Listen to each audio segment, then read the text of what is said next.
Hey, social media family, welcome back to another YouTube podcast episode. We're going to have a raw and uncut conversation about people overstaying their welcome. I also want you to take this information on your own behalf about you overstaying your welcome in other people's lives. So, this is going to be one of those podcasts where it's also going to be an accountability. I do have my handy dandy notebook here. We're also going to be reading from Psalms, just to get a little bit more context.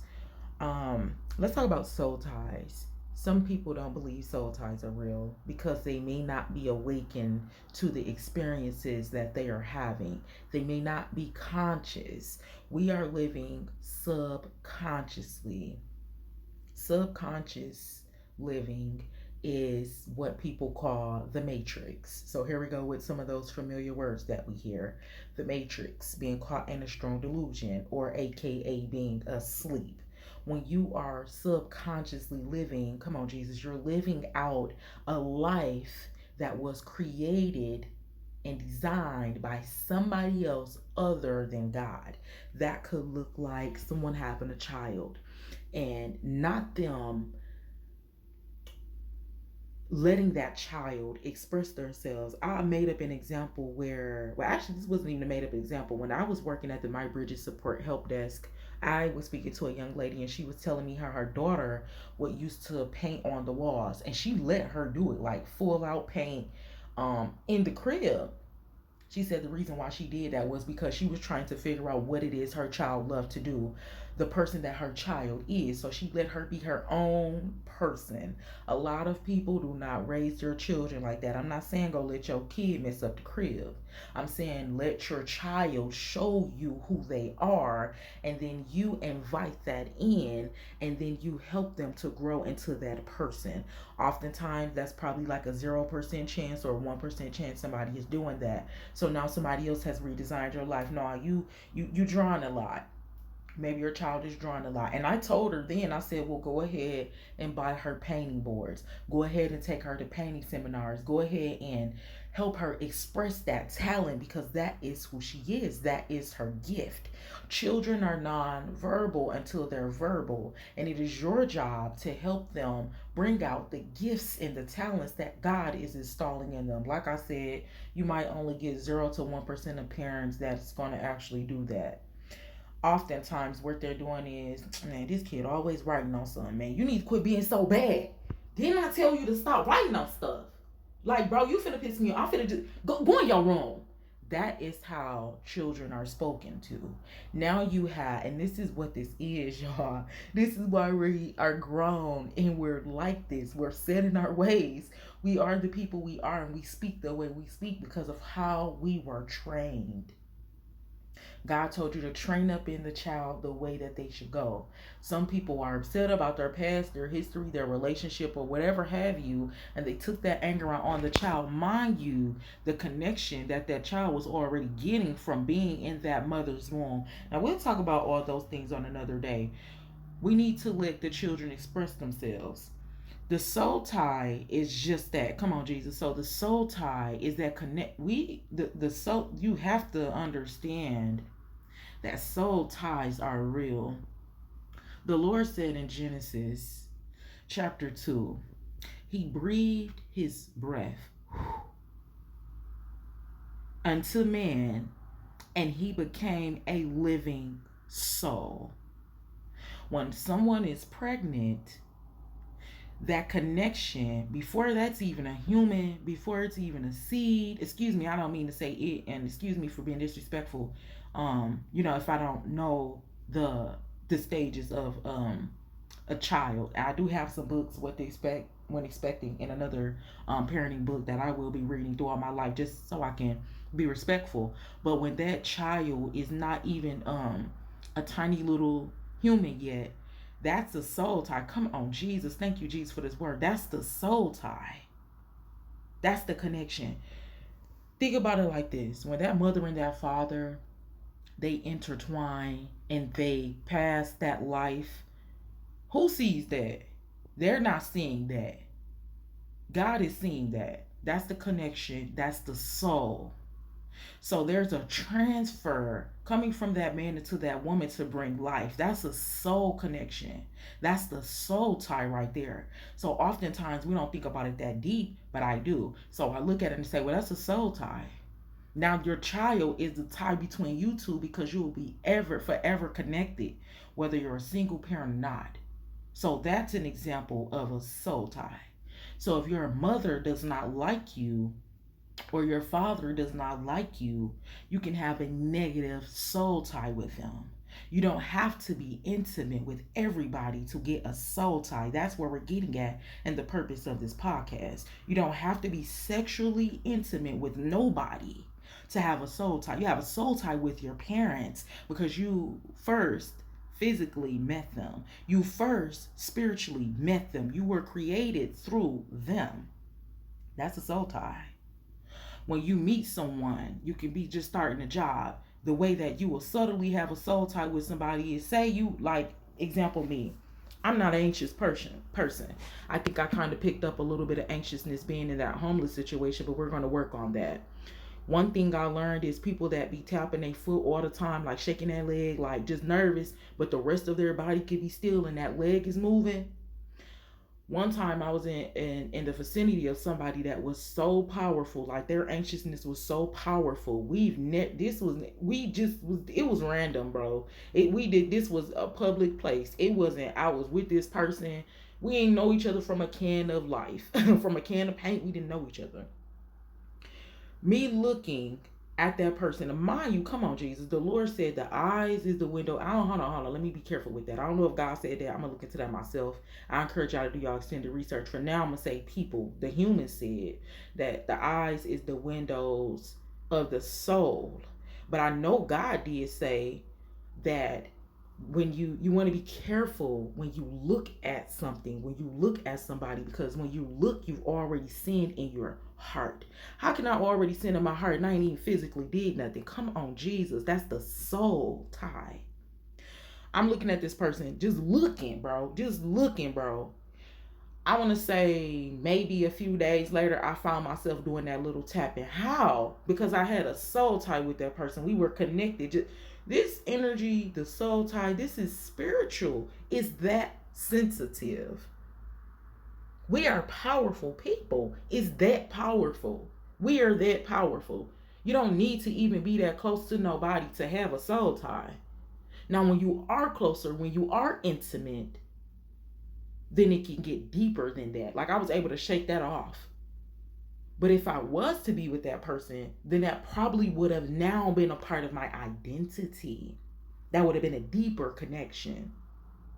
Another example of a soul tie that I do have, that I am still working on, that I have fasted and prayed about, that's very, very strong.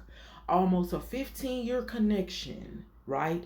That went into this person being my spiritual spouse. Again, the churches need to be telling the real, but everybody just so pressed on being, it's a fashion show.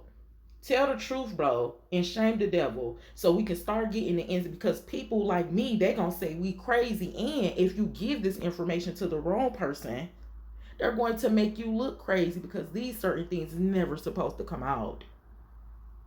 Tell the truth. That way, everybody else in the world that's having experiences, they're not thinking they're crazy. You're not crazy, bro. I'm here. We locked in.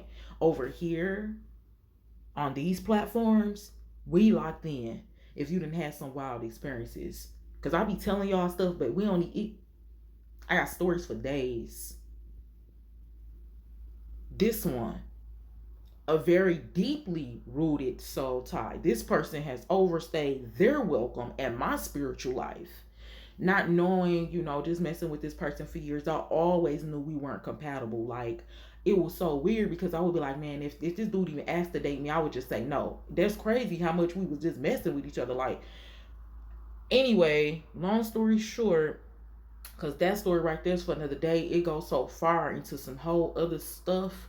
But I'm going to tell you just on the surface how deep the soul ties can get. The soul ties can get as deep as telepath connection. The soul ties can get as deep as dream connections. The soul ties can get as deep as popping up in the physical realm. This is deep stuff.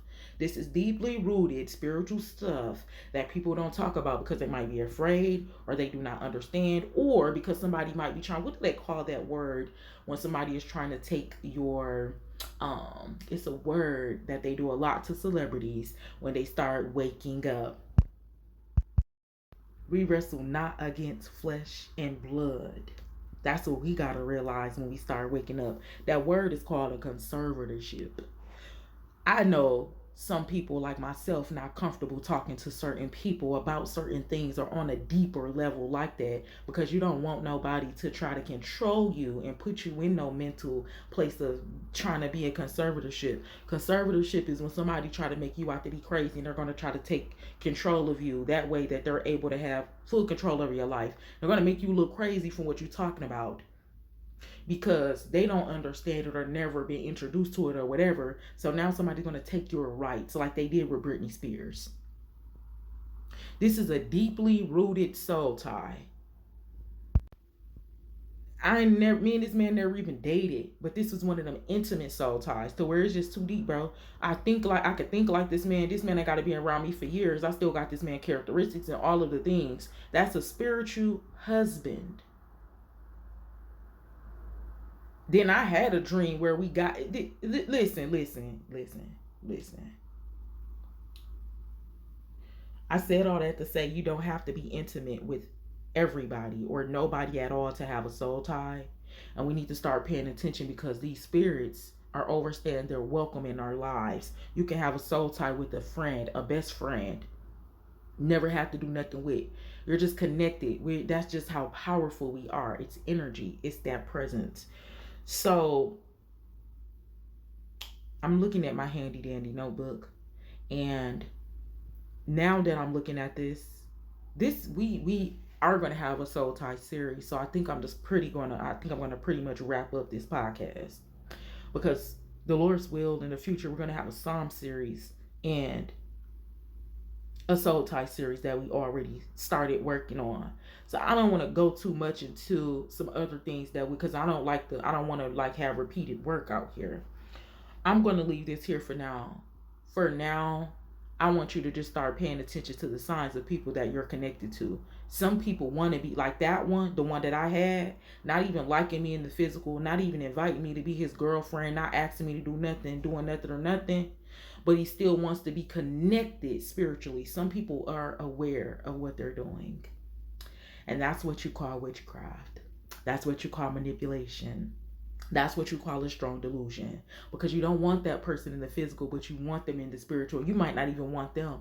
You might just want their power. You might just want their energy. People wake up. These people know what's going on. So I'm going to leave that there. Don't let people overstay their welcome, their spiritual welcome or anything. The moment that you find out something is off, I want you to pray about that and take that back to God. Begin to watch the patterns. I want you to learn some body language. There is a young man on YouTube named the Body Language Analysis. Start learning body language because that will tell you a lot more than you need than somebody saying something or faking anything. Like I said, for me, I kind of been doing this stuff for a minute now. So, but it's still some people in my life right now that has overstayed their welcome. Like I can see them, I can see straight through them, and it's so crazy because they don't even know that I can see straight through them. So they thinking like, man, she's so stupid. She ain't even paying attention. And then some people be like, man, they so stupid. They think they gonna have that hoe forever. No. Sometimes the soul ties be so strong to where it's going to take some time. You probably are going to backtrack, but as long as you're doing the work and you're going forth and you're dropping the connection and you're doing like small things, paying attention, cutting them off, getting them, be sure to listen to that last podcast you just dropped. Not just blocking them, but getting to the root of the problem. When you get to the root of that problem, one day they're going to wake up and it's going to be like you never knew them. We have to break the soul tie like completely so we can live our life, because with all of that going on with that spiritual spouse, imagine me asking God for a husband and I still got problems like that. That is what be happening a lot of the times. That is why people be getting married and then they still be having problems like that, or they end up cheating and all of the things, because you have that soul tie. You can still either be connected to your family in a toxic ancestral way, and that can look like a mama's boy, not a grown man that respects his mother, and you're going to respect his mother. Just a loving young man that was raised right, no, like a mama's boy, like the mama want her son. I'm so glad people starting to see those dynamics. So there's just different things that we have to pay attention to in these relationships. Some people want to stay connected, some people want to stay bound. If you don't want to stay bound and you don't want to stay connected, start paying attention to the signs. Start paying attention to the behavior. Start paying attention to cut people off quick. Cut people off quick. Why do we be talking about three strikes and you out? Three strikes? Three strikes. I'm gonna give somebody three chances to play in my face. That's why we be crashing out about the fourth time, because bitch, I already pissing me off. Excuse me, y'all. Excuse me. No, seriously though. Me, I've always been cutting people off with one strike. Like I've been the block queen for 31 years. I always be getting people, but no, I'm straight. I'm cool. Something ain't right. But then sometimes other people, if I tell other people what I know, they'll be like, "No, you just over." No, you gotta stop telling people what you know and what you see to be true, because only you know it and see it to be true. If they need to be cut off, cut them off immediately, because we don't got no more life and energy and spirit to be wasting and giving out to people. We trying to go somewhere and do something else. I love you. God bless you, and I will talk to you in the next episode.